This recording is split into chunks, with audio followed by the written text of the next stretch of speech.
കൃഷ്ണ ഗുരുവായൂരപ്പ ശരണം. ഗുരുവായൂരപ്പൻ്റെ ഉച്ചപൂജ കഴിഞ്ഞു, കളഭാലങ്കാരം കഴിഞ്ഞു, നട തുറന്നു കേട്ടോ. ഇന്നിപ്പോൾ ബുധനാഴ്ചയല്ലേ. ഉദയാസ്താന പൂജയൊക്കെ ഉണ്ടായിരുന്നു. അപ്പോൾ അതിൻ്റെയൊക്കെ തിരക്കുണ്ടായിരുന്നു.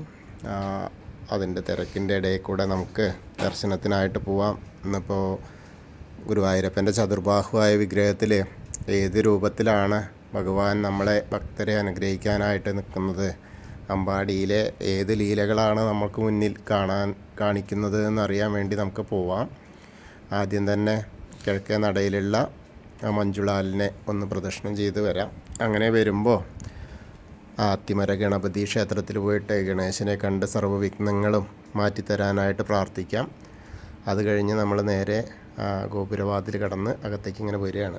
അകത്തേക്ക് വരുമ്പോൾ നേരെ നമുക്ക് കാണാൻ പോകുന്നത് കൊടിമരം കാണാം. കൊടിമരത്തിൻ്റെ വലിയ ബലിക്കല്ല് കാണാം. അതിൻ്റെ മുകളിലേക്ക് ഇങ്ങനെ നോക്കിയാൽ ഗജരാജൻ കേശവൻ്റെ 2 കൊമ്പുകൾ ഇങ്ങനെ കാണാം. ആ കൊമ്പുകൾക്ക് ഇങ്ങനെ സ്വർണം കെട്ടിച്ച അതിങ്ങനെ കാണാം. ഒരു മഹാഭാഗ്യവാനായ ആനയുടെ അത് കാഴ്ച നമ്മൾ കാണാവുന്നത് തന്നെയാണ്. അതേപോലെ നടുക്ക് മഹാലക്ഷ്മി ദേവീനെ കണ്ടിട്ട് അങ്ങോട്ട് ചെല്ലുമ്പോഴേ, ഭാര്യയെ കണ്ടിട്ട് ചെല്ലുമ്പോൾ നല്ലതാണ്. അപ്പം അങ്ങനെ നമ്മൾ വാതിൽപ്പടി കയറുകയാണ്. വാതിൽപ്പടി കയറുമ്പോൾ ഇടതേ സൈഡിലുള്ള മേൽപ്പത്തൂരിൻ്റെ പീഠം കണ്ട് തൊഴാം. അതേപോലെ വലതേ സൈഡിൽ ആദ്യം കാണുന്ന തൂണ് നോക്കിയിട്ട് ആ നരസിംഹാവതാരം കാണിച്ചു കൊടുത്തത് തൂണ് നോക്കി തൊഴുത് പോരാം. അങ്ങനെ ഭഗവാന്റെ ശ്രീലകത്തേക്ക് ഇങ്ങനെ നോക്കുകയാണ്. ആ ശ്രീലകത്തേക്ക് നോക്കുമ്പോൾ എന്തൊരു രസമാണ്, മനോഹരമായ കാഴ്ചയാണ് കേട്ടോ. നിറദീപങ്ങളാണ് ഒന്ന്. ആ നിറദീപത്തിൽ ഭഗവാന്റെ ഓരോരോ സ്വർണ്ണ ഗോപികളും ഒക്കെ ഇങ്ങനെ തിളങ്ങുകയാണ്.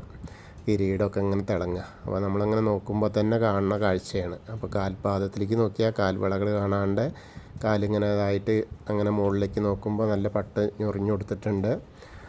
അങ്ങനെ മുകളിലേക്ക് ഇങ്ങനെ നോക്കി വരുമ്പോൾ അരമണി കാണാണ്ട്, അരമണിക്ക് ഇങ്ങനെയൊക്കെ കാണാണ്ട്, പിന്നെ മുകളിലെ വളയം പോലത്തെ മാല, പതക്കം പോലത്തെ മാല അങ്ങനെ കാണാണ്ട്, പിന്നെ നോക്കുമ്പോൾ കൈവളകൾ കാണാണ്ട്. കൈവളകൾ കാണാൻ മാത്രമല്ല, ഒരു കയ്യിൽ കലപ്പയാണ് കേട്ടോ. ഒന്ന് ബലരാമസ്വാമിയാണ്.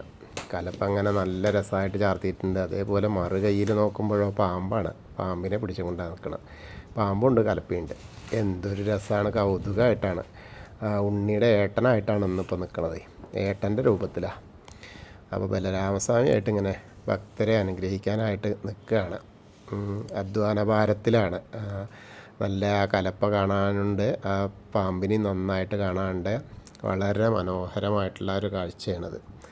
അങ്ങനെ കിരീടമുണ്ട്. കിരീടമൊക്കെ ഇങ്ങനെ സ്വർണത്തിൻ്റെ കിരീടം ഇങ്ങനെ കൊടുത്തിട്ടുണ്ട്. പിന്നെ തിരുമുടിമാല മേലെ 2 ഉണ്ട്. വെളുത്ത പൂവാണ്, വെളുത്ത പൂവും തുളസിയായിട്ടുള്ളത്. അതേപോലെ തന്നെ അതേപോലെ ഉണ്ടമാല ഉണ്ട്, നല്ല ഉണ്ടമാല. അത് വെളുത്ത പൂവ്, തുളസി, തെച്ചി അങ്ങനെയാണ്. അങ്ങനെ നല്ല മനോഹരമായിട്ടുള്ള ആ ഒരു കാഴ്ചയാണ് ഇന്ന് ഭഗവാൻ നമ്മളെ അനുഗ്രഹിക്കാൻ നിൽക്കുന്നത്. ഉണ്ണിക്കണ്ണൻ ആ ബലരാമസ്വാമിയുടെ വേഷത്തിൽ ഇങ്ങനെ ഭക്തരെ അനുഗ്രഹിക്കാനായിട്ട് നിൽക്കുകയാണ്. അപ്പോൾ എല്ലാവർക്കും ആ അനുഗ്രഹം ലഭിക്കാൻ വേണ്ടിയിട്ടാണ്. അപ്പോൾ നമ്മൾ ആ സോപാനപ്പടിയിൽ നിന്ന് ഭഗവാന്റെ ശ്രീലകത്തേക്ക് നോക്കുകയാണ്. എന്നെ കേൾക്കുന്ന, എന്നെ ശ്രവിക്കുന്ന ഏത് സമയത്താണെങ്കിലും ആ സമയത്ത് നമ്മൾ ഭഗവാന്റെ ശ്രീലകത്തേക്ക് നോക്കിയിട്ട് സോപാനപ്പടിയിൽ നിന്ന് തൊഴുകയാണെന്ന് അങ്ങനെ മനസ്സിൽ വിചാരിക്കുക. മനസ്സുകളൊക്കെ അങ്ങോട്ട് വരിക. ശരീരം എവിടെ ആയിരുന്നാലും കുഴപ്പമില്ല, മനസ്സ് വരിക. അപ്പോൾ ആ മനസ്സിൽ ആ ഭഗവാന്റെ ആ ചിത്രം, ആ ബലരാമസ്വാമിയുടെ ചിത്രം ആ ഭഗവാന്റെ ശ്രീലകത്ത് നിന്ന് ഇങ്ങനെ കാണുന്ന കാഴ്ച കാണുക. എന്നിട്ട് പ്രാർത്ഥിക്കുക കേട്ടോ. എല്ലാ പ്രാർത്ഥനകൾക്കും ഫലം ഉണ്ടാവും. അങ്ങനെ നോക്കിയിട്ട് നമ്മളങ്ങനെ അവിടെ നിന്ന് ഇറങ്ങുകയാണ്. അങ്ങനെ ഇറങ്ങുമ്പോൾ ഇന്നത്തെ അലങ്കാരം ചെയ്തതും ആര്യോദിക്കനാട്ടോ. വളരെ മനോഹരമായിട്ടുള്ള കാഴ്ചയാണ്, നന്നായിട്ടുണ്ട്. അങ്ങനെ ആ ഒരു കാഴ്ച ആര്യോദിക്കൻ്റെ ഒരു കഴിവ് തന്നെയാണ്. ഗുരുവായൂരപ്പൻ്റെ ആ ഒരു കഴിവ് ആര്യോദിക്കൻ്റെ കൈവിരലിലൂടെ പ്രാപ്തമായി എന്നാണ്. ബലരാമസ്വാമിയുടെ രൂപം ഇന്നത്തെ വന്നതേ അങ്ങനെ ആ കൈവിരലിങ്ങനെ ആ ഭഗവാൻ തന്നെ വന്നിട്ട് അങ്ങോട്ട് ചാർത്തി കൊടുത്തണ്ണ. അപ്പോൾ നമ്മൾ സോപാനപ്പടിയിൽ നിന്ന് ഇറങ്ങിയിട്ട് ആദ്യം കാണുന്ന ആ ബലിക്കല്ല്, അഗ്നികോണിലുള്ള ബലിക്കല്ല് നോക്കി തൊഴാം. അങ്ങനെ തിടപ്പള്ളി നോക്കി തൊഴാം. പിന്നെ അങ്ങനെ വരുമ്പോൾ നേരെ നമ്മൾ ചുവരിൻ്റെ മുകളിലുള്ള ആലിലക്കണ്ണനെയും കണ്ട് തൊഴുത് നേരെ നമ്മൾ സപ്തമാതാക്കളെയൊക്കെ കണ്ട് തൊഴാം. അതിനുശേഷം നമ്മൾ ഗണേശൻ്റെ അടുത്തേക്ക് വരികയാണ്. ഗണേശൻ്റെ അടുത്തേക്ക് വരുമ്പോൾ അങ്ങനെ നോക്കി വരുമ്പോൾ എന്താ കാണുന്ന വെച്ചാൽ കിരീടം വെച്ചിട്ടുണ്ട്. മുഖത്തൊന്നും അലങ്കാരമായിട്ടില്ല. കിരീടം വെച്ചിട്ടുണ്ട്, പിന്നെ സ്വർണത്തിൻ്റെ പൊട്ട് വെച്ചിട്ടുണ്ട്, കാതിൽ ഉണ്ട്, പിന്നെ നല്ല എന്താ പറയുക സ്വർണത്തിൻ്റെ ഒരു ഇതാണ് വസ്ത്രം, സ്വർണ്ണവർണ്ണത്തിലുള്ള പട്ടാണ് ഉടുപ്പിച്ചിട്ടുള്ളത്. പിന്നെ നല്ല മാലകളുണ്ട്, കിരീടം നന്നായിട്ട് തിളങ്ങണു. അപ്പോൾ ഗണേശനെ എല്ലാവരും പ്രാർത്ഥിച്ചോളൂ കേട്ടോ. നിറയെ പൂക്കളുണ്ട്. ഇനി ഏകദന്തം മഹാകായം തപ്തകാഞ്ചന സന്നിഭം ലംബോദരം വിശാലാക്ഷം വന്ദേഹം ഗണനായകം. അത് കഴിഞ്ഞ് സരസ്വതി അറയിലേക്ക് നോക്കുമ്പോഴോ അവിടെ അങ്ങനെ 2 മാലയാണുള്ളത്. ഫോട്ടോൻ്റെ മുകളിൽ 2 മാല ഉണ്ട്. അത് തുളസിയും വെളുത്ത പൂവായിട്ടുള്ളത്. ആ കിടാവിളക്ക് ഇങ്ങനെ കത്തി നിൽക്കണമുണ്ട്. അപ്പോൾ സരസ്വതി ദേവീനെ പ്രാർത്ഥിക്കുക കേട്ടോ. സരസ്വതി നമസ്തുഭ്യം വരദേ കാമരൂപിണി വിദ്യാരംഭം കരിഷ്യാമി സിദ്ധിർഭവതു മേ സദാ. അങ്ങനെ തൊഴുത് ഇങ്ങനെ വരുമ്പോൾ കോർണറിലെത്തിയാൽ ചെറിയ ഗണേശനെ കാണാം. അതേപോലെ മത്സ്യം, കൂർമ്മം, വരാഹം, നരസിംഹം വരെയുള്ള രൂപങ്ങളൊക്കെ കണ്ട് തൊഴാം. എന്നിട്ട് ഇങ്ങനെ മേൽശാന്തിൽ അവിടെ ആരോധിക്കേണ്ട അടുത്ത് നിന്ന് നമുക്ക് അർച്ചന പ്രസാദമൊക്കെ വാങ്ങാം. അങ്ങനെ അവിടെ നിന്ന് പ്രസാദമൊക്കെ വാങ്ങിയിട്ട് വരുമ്പോൾ ഗജേന്ദ്രമോക്ഷവും വാമനരൂപവും മഹാവിഷ്ണുവിനെയൊക്കെ ഗരുഡാരൂഢനായ മഹാവിഷ്ണുവിനെയൊക്കെ കണ്ടിങ്ങനെ തൊഴാം. അതിനുശേഷം നമ്മൾ അനന്തശായിയായ അനന്തപത്മനാഭൻ്റെ അടുത്തേക്ക് വരിക. അവിടെ ധാരാളം പൂക്കളുണ്ട്. താമരപ്പൂവാണ് ധാരാളം ഉള്ളത്. താമരമാല വലിയ അതുകൊണ്ടുള്ള താമരമാലയാണ്. അപ്പോൾ അവിടെ തൊഴുത് കാൽപാദത്തിൻ്റെ അവിടെ ഒന്നിങ്ങനെ തൊഴുത സമാധാനം ഉണ്ടാവും. അങ്ങനെ അവിടെ ഒന്ന് തൊഴുത് ശ്രീകോവിലിൻ്റെ പുറകുവശത്ത് വന്ന് സാഷ്ടാംഗം നമസ്കരിക്കുക. നമസ്കാരമൊക്കെ കഴിഞ്ഞിങ്ങനെ വരിക. ബാക്കിയുള്ള ദശാവതാര വിഗ്രഹങ്ങൾ ബലരാമനും ഭാർഗവരാമനും അകത്തും പുറത്തും ബലരാമന്. അപ്പോൾ അങ്ങനെ അത് കാണാം. പിന്നെ അതേപോലെ ശ്രീരാമചന്ദ്രനും കൃഷ്ണനെയൊക്കെ കണ്ട് തൊഴുത് കൃഷ്ണൻ്റെ അവിടെ 2 തുളസിമാല ഉണ്ട്. പിന്നെ മുരുകൻ്റെ അവിടെ നോക്കുമ്പോൾ ഒരു വെളുത്ത മാല ഉണ്ട്, വെളുത്ത ഭസ്മം കൊണ്ടുള്ള അഭിഷേകമുണ്ട്. അങ്ങനെ ഹനുമാൻ സ്വാമിയുടെ അടുത്തേക്ക് വരുമ്പോൾ ഒരു വെറ്റിലമാല മാത്രമേ ഉള്ളൂ കേട്ടോ. കുങ്കുമം ഒന്നും വളരെ കുറവാണ്, വേറെ ഒന്നുമില്ല, ചെറിയൊരു വെറ്റിലമാല. അപ്പോൾ ഹനുമാൻ സ്വാമിയെ പ്രാർത്ഥിക്കുക കേട്ടോ. എല്ലാവരും പ്രാർത്ഥിച്ചോളൂ.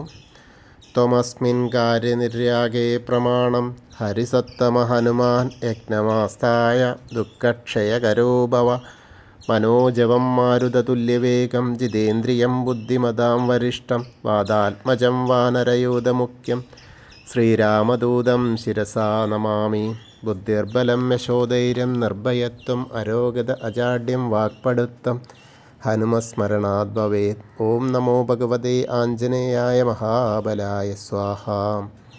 അങ്ങനെ ഹനുമാൻ സ്വാമിയെ കണ്ട് തൊഴുത് നമ്മൾ ആ രാധാകൃഷ്ണ വിഗ്രഹവും അതേപോലെ കാളിയമർദ്ദന രൂപവും വെണ്ണക്കണ്ണനെയൊക്കെ കണ്ട് തൊഴുത് നേരെ നമ്മൾ ഓവിൻ്റെ അവിടെ വന്ന് പ്രാർത്ഥിക്കാം. അത് കഴിഞ്ഞാൽ കുറച്ചിങ്ങോട്ട് പടിഞ്ഞാട്ട് മാറിയാൽ താമരക്കണ്ണനെ കൽപ്പകവൃക്ഷത്തിൻ്റെ ചുവട്ടിലുള്ള താമരക്കണ്ണനെ കണ്ട് തൊഴാം.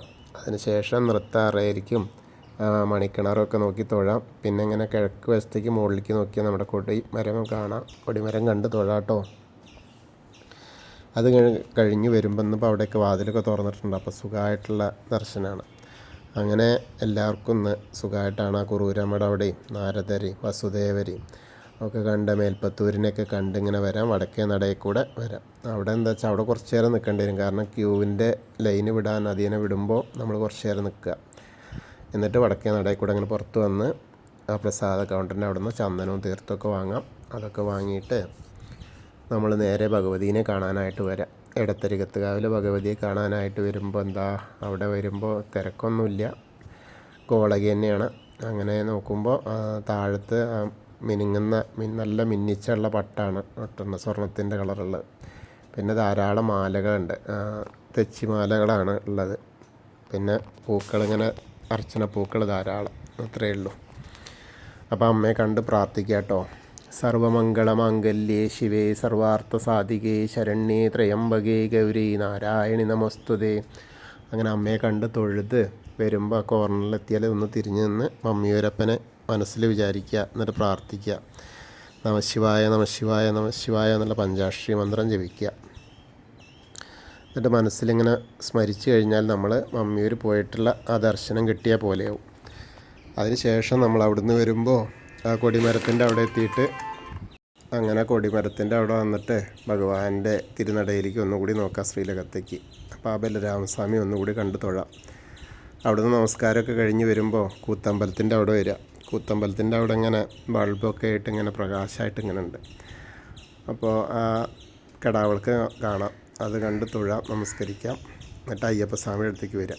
അയ്യപ്പസ്വാമിയുടെ അടുത്ത് വരുമ്പോൾ അങ്ങനെ കാണുന്നത് എന്താ വെച്ചാൽ അവിടെയും കിരീടമൊക്കെ ആയിട്ടുണ്ട്. അതേപോലെ തിളങ്ങുന്ന വസ്ത്രം ധരിപ്പിച്ചിട്ടുണ്ട്, പാവുകൊണ്ട് ഉടുപ്പിച്ചിട്ടുണ്ട്. നല്ല പട്ട്, സ്വർണ്ണ കളറുള്ള പട്ടുകളാട്ടോ. ഒന്ന് എല്ലായിടത്തും ഒരു വിധമൊക്കെ അങ്ങനെയാണ്. അപ്പോൾ നല്ല രസമായിട്ടുണ്ട്. പിന്നെ അതേപോലെ ആ സ്വർണത്തിൻ്റെ കാതിൽ ചെവിപ്പൂക്കളൊക്കെ വെച്ചിട്ടുണ്ട്. നല്ല രസമായിട്ടാണ് അയ്യപ്പസ്വാമി ഇരിക്കുന്നത്. ഇപ്പോൾ ഭൂതനാഥ സദാനന്ദ സർവഭൂതദയാപര രക്ഷ രക്ഷ മഹാബാഹു ശാസ്തേ സ്തുഭ്യം നമോ നമ. അങ്ങനെ തൊഴുത് അവിടെ നിന്ന് പ്രദക്ഷിണമായിട്ട് വന്ന് നേരെ പടിഞ്ഞാറ് നടയിലുള്ള ദീപസ്തംഭത്തിൻ്റെ മുകളിലുള്ള വേണുഗോപാലിനെയും കണ്ട് തൊഴാം. അത് കഴിഞ്ഞാൽ കുറച്ചും കൂടെ ഇറങ്ങി നിന്ന് കിഴക്കോട്ട് നോക്കിയാൽ കൊടിമരത്തിൻ്റെ മുകളിലുള്ള ഗരുഡധ്വജനെയും കണ്ട് തൊഴുത് ഇങ്ങനെ വരാം. അങ്ങനെ വന്ന് നേരെ നമ്മൾ പടിഞ്ഞാറ് നടയിൽ കൂടെ പുറത്ത് വന്ന് രുദ്രതീർത്ഥക്കുളത്തെ ഒന്ന് പ്രദക്ഷിണം ചെയ്യാൻ ശ്രമിക്കുമ്പോൾ നടുക്കുള്ള ആ കാളിയമർദ്ദന രൂപിയെ കണ്ട് തൊഴാം. അത് കഴിഞ്ഞാൽ നമ്മൾ നേരെ നാരായണാലയത്തിൽ പോയിട്ട് അവിടുത്തെ പൂന്താനം തിരുമേനി പൂജിച്ചിരുന്ന വിഗ്രഹമൊക്കെ കണ്ട് തൊഴാം. അങ്ങനെ നമ്മൾ ഭഗവതിയുടെ അവിടേക്ക് വീണ്ടും വരാം. അതിനുശേഷം നമ്മൾ കിഴക്കേ നടയിലുള്ള വലിയ ദീപസ്തംഭത്തിൻ്റെ അവിടെ വന്നിട്ട് ഒന്നുകൂടി ഭഗവാന്റെ ശ്രീലകത്തേക്ക് നോക്കിയിട്ട് ആ പ്രകാശം കാണാം. നമ്മുടെ ബലരാമൻ സ്വാമിയെ കണ്ട് തൊഴുത് നമ്മൾ തെക്കേ നടയിൽ കൂവളത്തെ ഒന്ന് പ്രദക്ഷിണം ചെയ്യാനായിട്ട് വരാം. കൂവളത്തെ പ്രദക്ഷിണം ചെയ്യുമ്പോൾ മഹാദേവനെയും പാർവതീദേവിനെയും മനസ്സിൽ വിചാരിക്കുക. അപ്പോൾ അവരുടെയും ഒരു അനുഗ്രഹം നമ്മളിലേക്ക് എത്തും. അപ്പോൾ നമ്മൾ ഇന്നത്തെയും ഗുരുവായൂരപ്പൻ്റെ ഉച്ചപൂജയും കളഭാലങ്കാരമൊക്കെ കണ്ടു തൊഴുതു. എല്ലാവർക്കും ആ ഗുരുവായൂരപ്പൻ്റെ അനുഗ്രഹം ലഭിക്കും. നമ്മളോട് പ്രാർത്ഥിക്കാൻ പറഞ്ഞ എല്ലാവർക്കും ആ ഗുരുവായൂരപ്പൻ്റെ അനുഗ്രഹത്താൽ എല്ലാവരുടെയും അസുഖങ്ങളൊക്കെ മാറി സുഖമാവട്ടെ. കടങ്ങളൊക്കെ മാറിയിട്ട് എല്ലാവർക്കും നല്ലത് മാത്രം വരുത്തട്ടെ ഗുരുവായൂരപ്പൻ എന്ന് പ്രാർത്ഥിക്കാം. കൃഷ്ണായ വാസുദേവായ ഹരയേ പരമാത്മനെ പ്രണതക്ലേശനാശായ ഗോവിന്ദായ നമോ നമഃ. ഹരേ കൃഷ്ണ. ഗുരുവായൂരപ്പ ശരണം.